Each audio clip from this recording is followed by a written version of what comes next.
A little change of pace today. Instead of working on the square body, I am working on the square body parts of the OBS. In order to get it to sell better, I plan to make the four-wheel drive work in it, which would only make sense. So I got the one axle pulled out already, and then just got to get rid of the rest of the U-bolts. Probably straighten up the mess that it created so far, and then gotta unload this axle, which I just loaded, so that's unfortunate, but I already have the new U-bolts, U-bolt plates, have the four-wheel drive shifter, have everything to make this work. So hopefully this should go swimmingly, and worst case scenario, if I can't make it nice, or if I want to find out that the OBS shifter for the four-wheel drive works better than the square body one, then I'll sell it as it just needs the shifter installed, but you can still shift the transfer case underneath.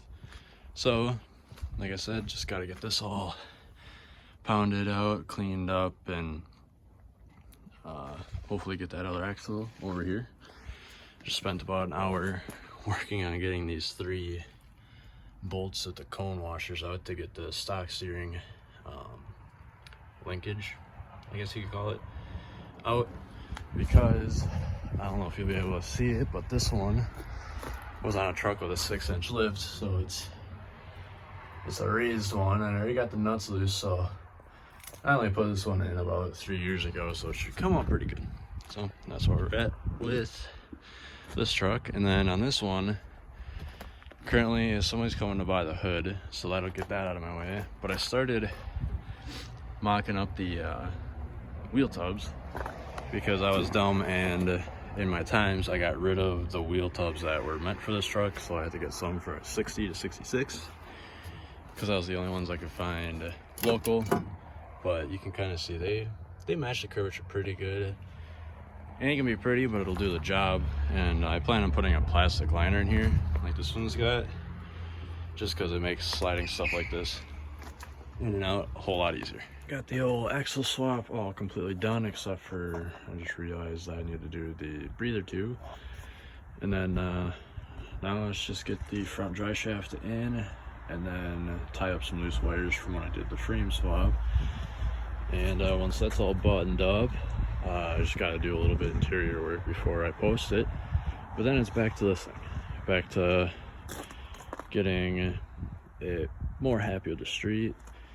I got some pinion shims, or leaf spring shims, to fix the pinion angle, hopefully a little bit better at least, and then get that done. And then also the tires on the Suburban there came off of this truck, and get new tires for the Suburban, so then those will go on here, because they don't lose air like that one, and then the driver's side front. And then get to see how the trailer lines up with how low the hitch is. So yeah, that's where we're at right now. Working on the wheel tubs here, and I'll show you on the other one because it's already tacked in, but I had to cut them in half, lengthen them a good couple inches, and then the 60 to 66 ones, they had a lip right here, so I had to cut that off, get that nice and flush. Same with here, and then around this corner out here to better fit the curvature of the bed floor here. And like I was saying, the purpose of these isn't to look good, it's just to be functional. So I'm only stitch welding it, and you can kind of see back here the curvature. And actually I need to weld a little bit more on this one yet. And then this is about the gappage here. Oops. It's a little bit more than a fist type of thing, and gonna seam seal the rest of the edges, and yeah, that's where we're at now. Just got to finish cutting these ones, trimming them, grinding them ready for weld, grind the bed floor, and then also get rid of this factory seam sealer here. And I decided to weld them in because the inner structure of the bed on both sides is good. This bed floor is good. The only thing is this bedside has got some rot to it and then some bendage, but I can replace a skin versus a whole bedside, and that'll keep it cheaper and be a little bit easier. So we're back on the Squarebody some more a few days later.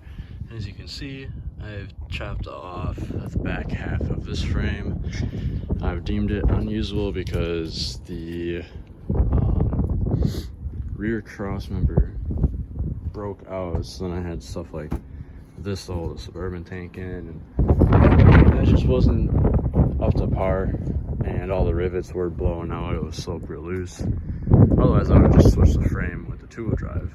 But working on stripping this one down, I just gotta finish taking the cab bolts off, put it on some rollers, roll it back. And this is where the cab's gonna live, is the back of the trailer, until I get the truck ready for a cab swap. Now, in the meantime, seeing the truck, actually I used the truck to bring the trailer into the driveway as well. And other than a weird up and down kind of shake, it did pretty good. Which I think that was just because it's all tongue weight on it and nothing in the back, so it was really weighed down on the back of the truck. But here, I'm personally not a fan of the electric windows because I've had more issues than not with them.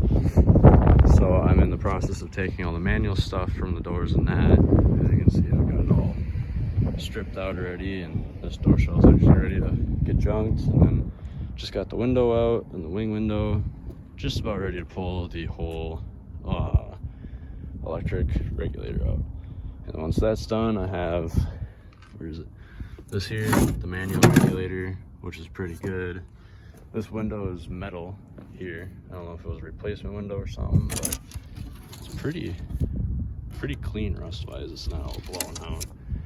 But when I get that driver's side window out, that one is bad, so I can show you the difference in the two.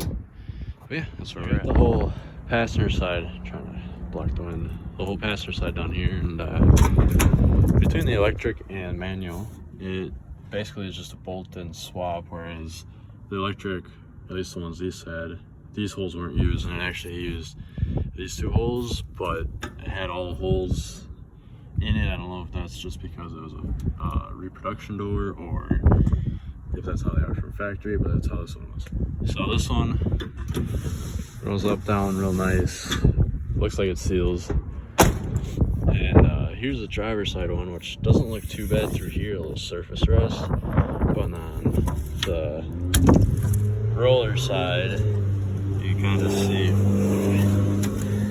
how packed full of rot it is, and this is ready to give away. And I've noticed this is pretty common with these square body trucks, and same with the wing windows here, where it looks all right on the outside, obviously surface rust, but on the back side, this entire corner is just rotted away. And luckily I have this one, which is starting here, but it's still solid in the corner and hasn't gone through yet.